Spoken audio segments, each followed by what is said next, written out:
You're probably like me, taking kids to soccer practice and dance camps and cooking dinner, mowing the lawn, cleaning the kitchen. Very busy schedule like that. It's hard to really enjoy life sometimes. So how can we slow it down and find some enjoyment this summer?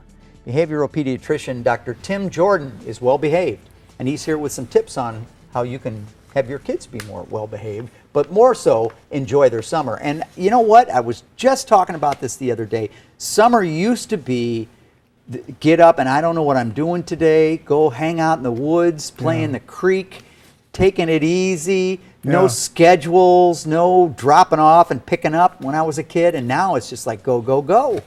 Those were the days, my friend. Sure. I think, a couple of things. First, I think less is more.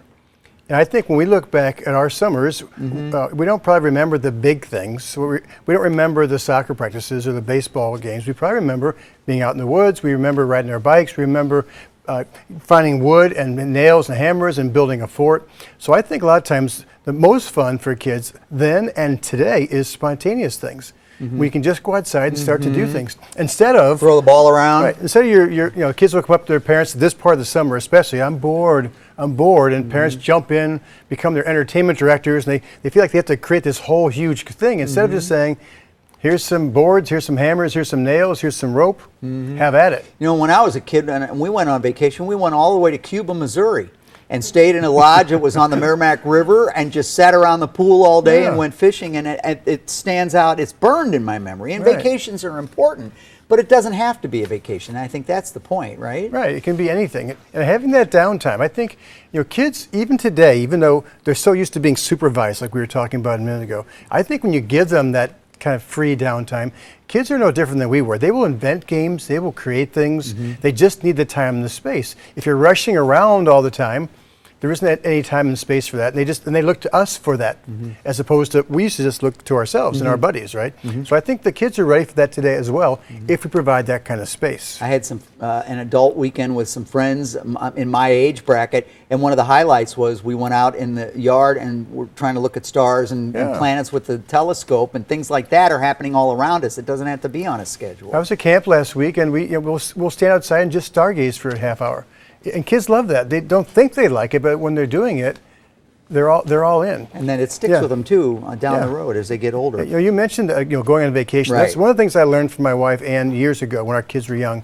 Was that I used to like to get in the car and drive to the vacation spot and just grind it out till we got there, and then the vacation would start. Right. But what she taught me was the vacation starts when you close the front door.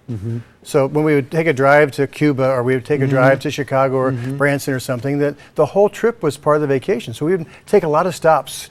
We weren't in a rush to get anywhere. So we would stop at rest stops and throw a football around or play games or whatever. So I think even that kind of a trip, we all can kind of relax and just let the moments kind of happen. And those are the ones that result in a walnut bowl or a corncob pipe being up on a shelf for many, many years because you remember that great vacation you had, right? Yeah, can I get one more thing? Very quickly. Don't let coaches dictate your summer.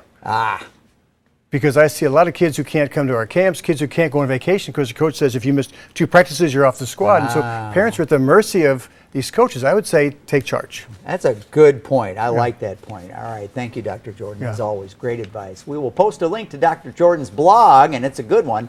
It'll be on our website, KMOV.com/greatday. Good stuff, right? It's a wise man right there who married an even smarter woman. Yeah. So kudos to you.